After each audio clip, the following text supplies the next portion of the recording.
Hello. So for my economics country analysis, I selected the nation of Haiti to analyze. Haiti is a country located in the Caribbean. It's located on the island of Hispaniola. Um, it shares a border with the Dominican Republic. So on the island of Hispaniola, there are two countries. There's Haiti, and then there's the Dominican Republic, and they're split down the middle by a border. So the first recorded history of Haiti began when Christopher Columbus discovered the New World and claimed the island of Hispaniola for the Spanish crown. The island was was inhabited by many different tribes, which were later conquered by the Spanish. So the Spanish instilled a colony there and began the production of agricultural resources, and they were also excavating salt and other minerals that were located on the island. In 1625, the French began to grow their influence in the island, and in 1697, the Spanish actually ceded the western portion of the island of Hispaniola to the French, and this area became known as Saint Dominique. And the French ruled over Dominique very brutally, and the native tribes people and the enslaved Africans that were brought over there to maintain the sugar crop were treated very harshly. Now Haiti was actually the wealthiest colony and the it produced the most wealth for the French and for any European nation in the New World. So it was a very important colony to these colonizers. And due to this harsh treatment, fortunately, the enslaved Africans and the tribespeople actually revolted against the Spanish rule. And in 1807, the area known as Saint Dominique actually was declared independent by Haiti. Now, Haiti at this point was led by Toussaint Louverture, and he was an educated, he was an educated African slave that actually led this revolt and garnered the influence of the enslaved Africans and commanded them to revolt against the French rule and established what the island that we know and the nation that we know now as Haiti. So after Louverture passed away,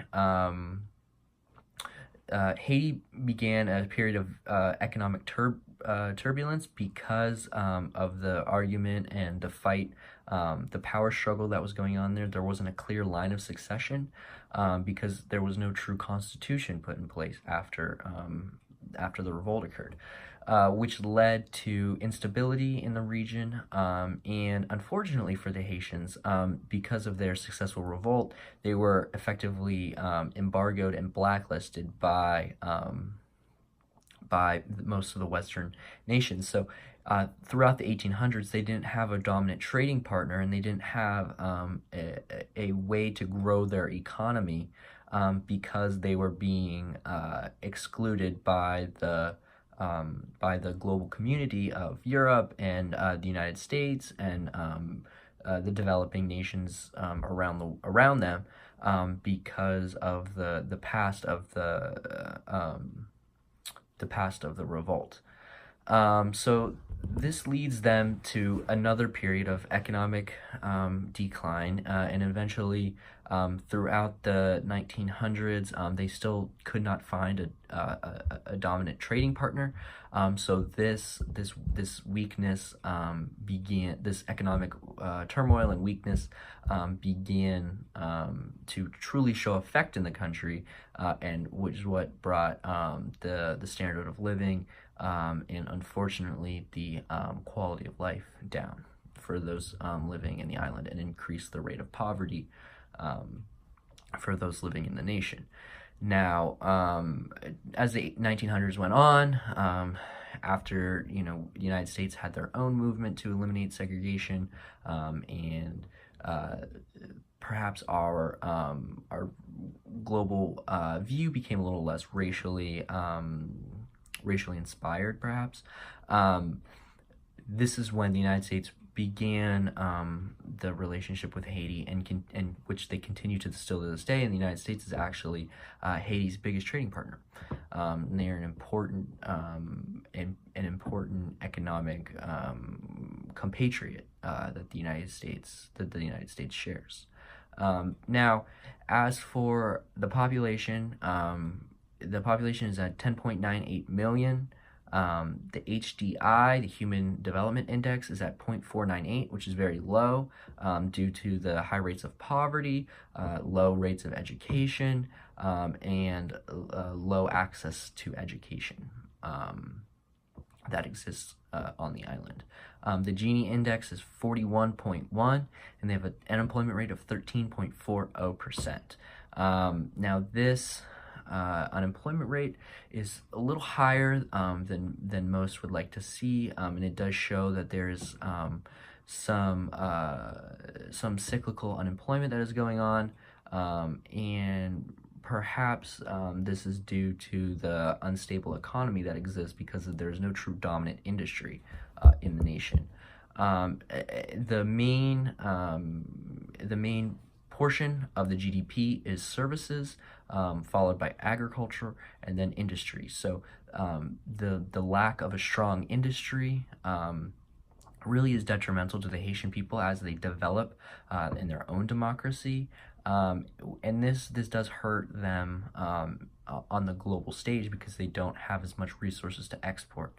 Now, for real GDP, they're at 19.93 billion, which equals out to $1,814 per person, which is quite low as compared to the United States and most developed nations around the world.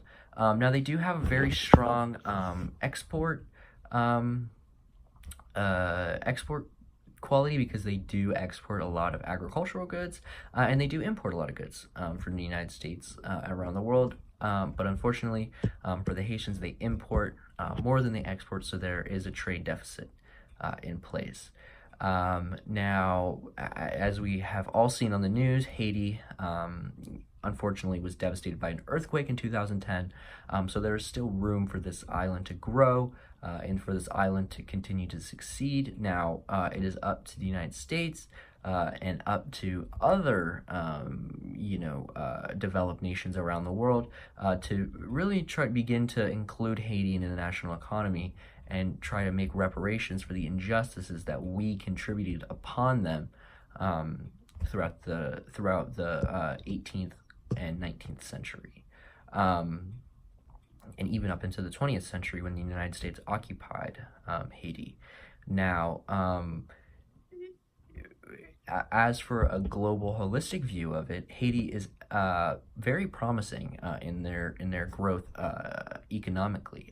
They have shown us that they have shown us and the global community that they have the potential to be an important trading partner due to their high rate of imports and high rate of exports. So it is up to, like I said, up to the United States and up to developed nations around the world to include this small island nation into our global community.